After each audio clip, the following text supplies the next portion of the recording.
লতা মঙ্গেশকর যখন নিজের স্ট্রাগলের দিনগুলোয় তখন প্রথম তিনি সঙ্গীত পরিচালক অনিল বিশ্বাসের দেখা পান। তাকে আপন করে নিতে খুব বেশি সময়ও লাগেনি।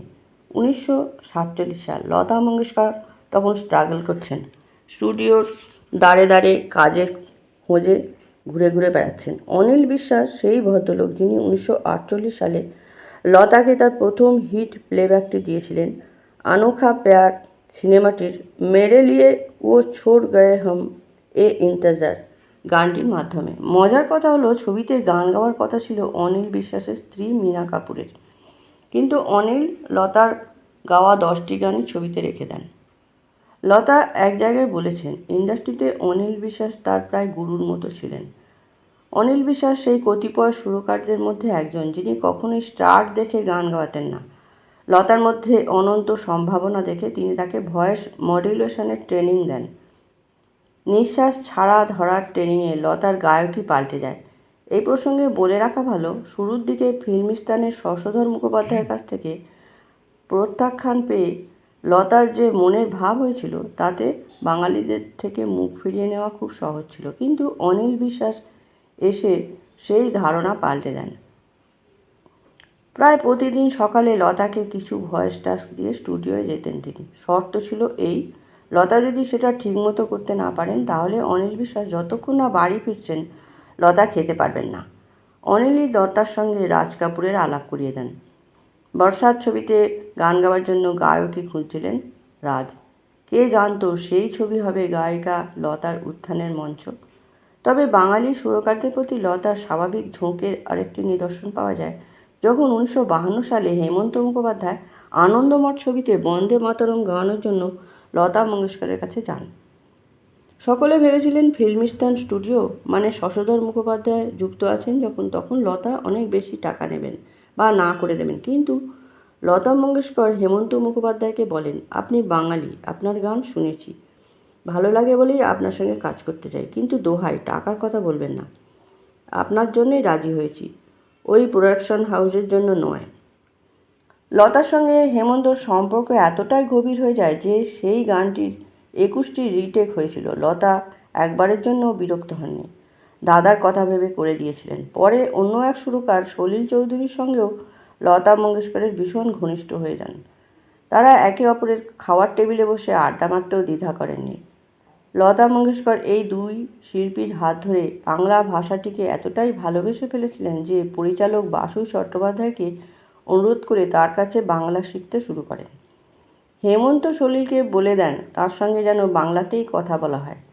হেমন্ত মুখার্জি শুধু লতা মঙ্গেশকরকে নিজের গানের সেই জায়গাটি দেননি, জীবনের পরিবারের সদস্যের মতো একটা স্থান দিয়েছিলেন। না হলে কেউ একান্ত নিজের বাড়ি মনে না করলে দিনের পর দিন গিয়ে থাকতে পারেন?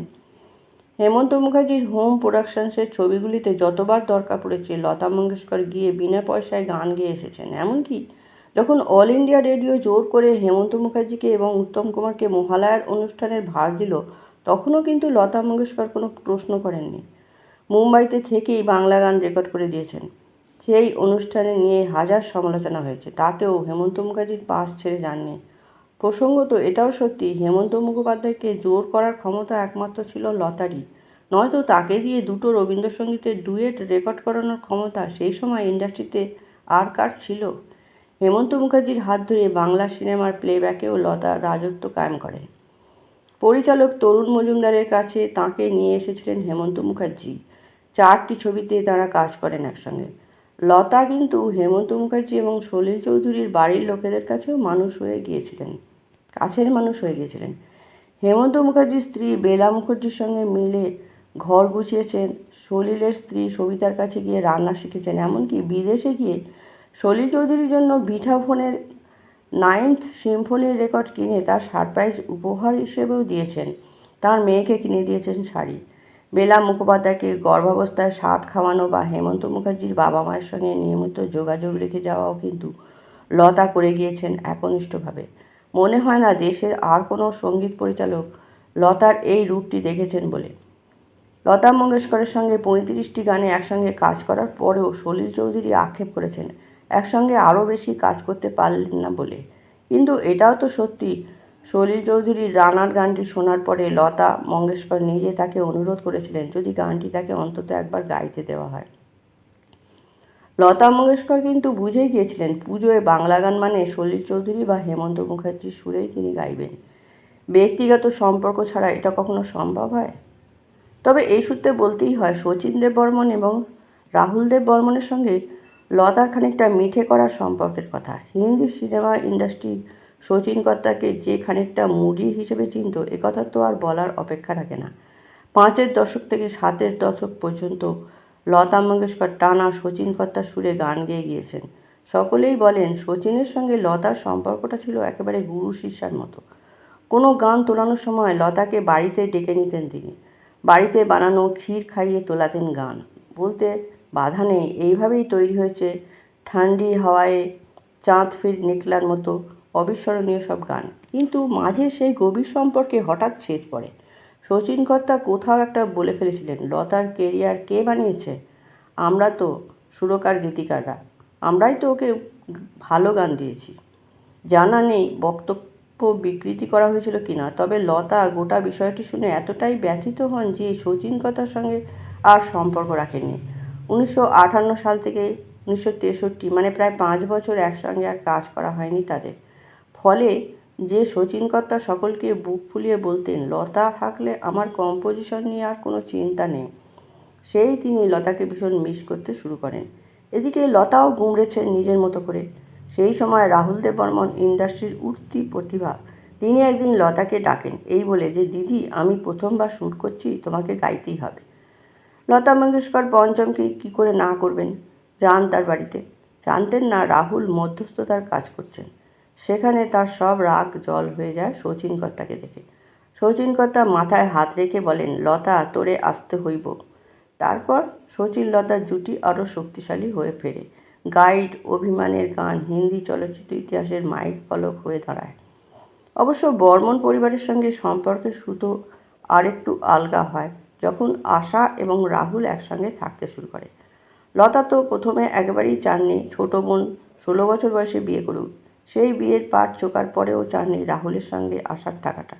কিন্তু বাধাও দেয়নি, খুব ভালোবাসতেন যে। একটা ঘটনা বলি, রাহুল তখন 1966 সালে প্রথমবার বিয়ে করেন। তখন লতাকে বলেছিলেন দিদি আমাকে কিছু দিতে হবে না, শুধু একটা চিঠি লিখে দাও, কীভাবে মাথা ঠান্ডা রেখে নিজের বিবাহিত জীবন রাখতে পারি।